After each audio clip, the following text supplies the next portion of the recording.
Good morning. Shri Swami Samarth सर्वांना. आज होते आमच्या घरी परड्या, त्यामुळे आमच्याकडे चालू होता कार्यक्रम.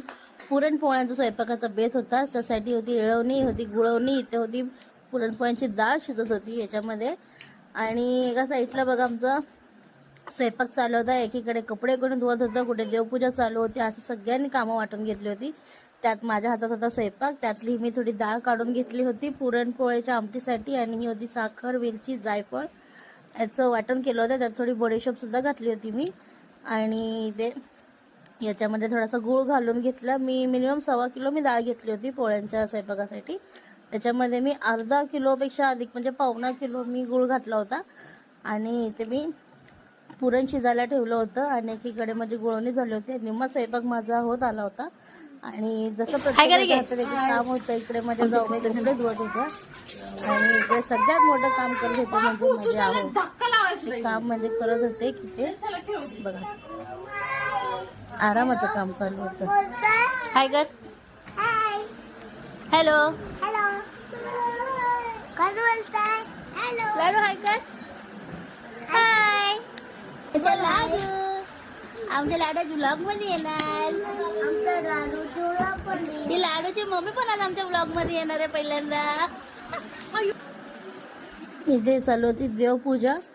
आणि ते बघा सगळ्यात मोठी 2 माणसं देवपूजा करत होती. त्यांच्या हातात मोबाईल घेऊन त्यांची देवपूजा चालू होती. आणि इथे आमचं स्वयंपाकाची तयारी नेक्स्ट स्टेपला होती. मी पुरणपोळ्यांच्या पीठ मळत होते. त्याच्यामध्ये मी गहू आणि मैदा दोन्ही मिक्स करून घेतलं होतं. मैदा टाकला म्हणजे पोळ्या खूप सुंदर अशा होतात. आणि आमच्या घरामध्ये मेथीची भाजी सगळ्यात सुंदर जर कोणी बनवतं त्या माझ्या मोठ्या जाऊबाई. त्यामुळे मेथीचा भाजीचा मान मी त्यांच्या हातात दिला होता. त्या भाजी बनवत होत्या.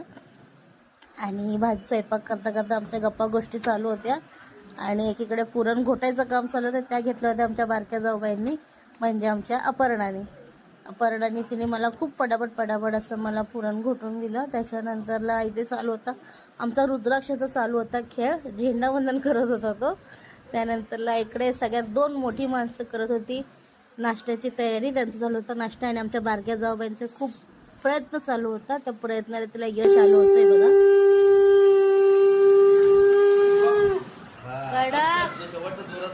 अशा प्रकारे तिचा काय चालू होता प्रयत्न. आणि तिने खूप छान शंख वाजवला. इथे माझ्या 2 गॅसमध्ये पोळ्या चालू होत्या. आणि इथे